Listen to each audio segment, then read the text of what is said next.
Hi everybody, this is a quick video tutorial on how to access your electronic books or audiobooks that have been checked out to you by us or that you have checked out on your own.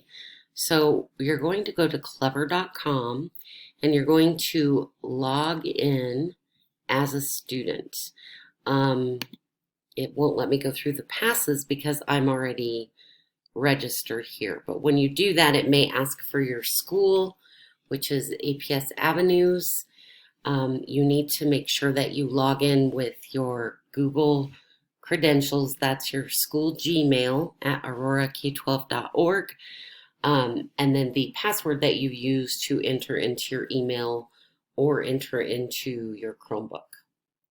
So here in Clever, you have a lot of different resources. We are looking for Sora, which is down in the remote learning section. You can add a little heart to Sora and it will be up at the top in your favorites, so you don't have to look for it every time. Once you get into Sora, you can search for books or just browse. Absolutely check out books that you want to read or listen to. You search for books up here, and there is a menu on the right-hand side for options. So you have a book checked out to you by us.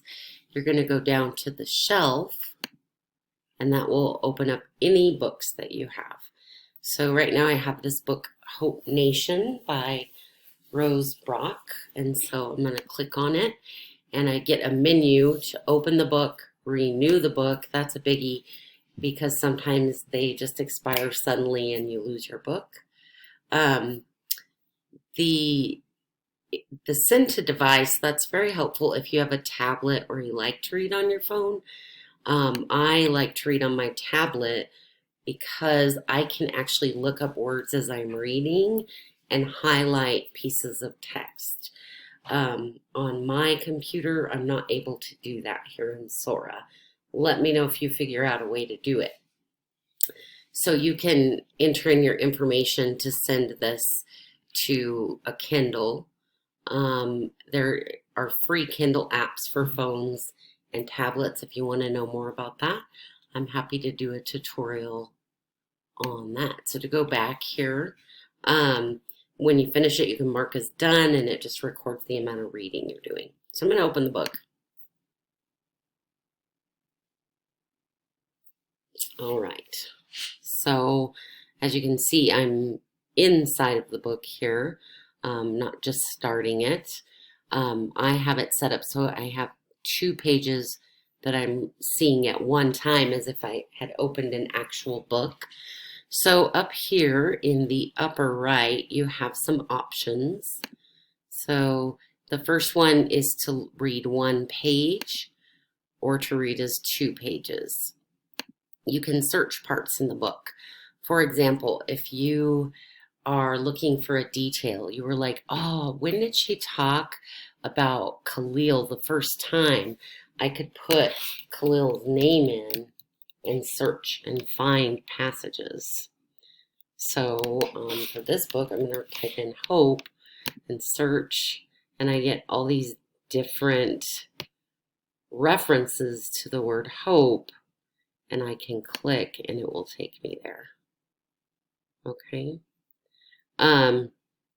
So now I want to go back to where I was reading. I just hit clear in the bottom left. Kind of a cool little trick. So another tool that you have is your bookmark. So whenever you get done reading, you can just click the bookmark.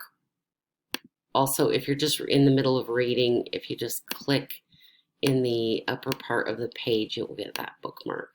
That helps you so you don't have to find where you were. And then over in this menu, you can look at the different chapters, what they're all called and where they're at. You can look at your bookmarks And here's a big one, reading settings. So you can change the text, you can change the size of that. You can even include accessibility sizes. So if you have difficulty reading on the screen, making that really, really big.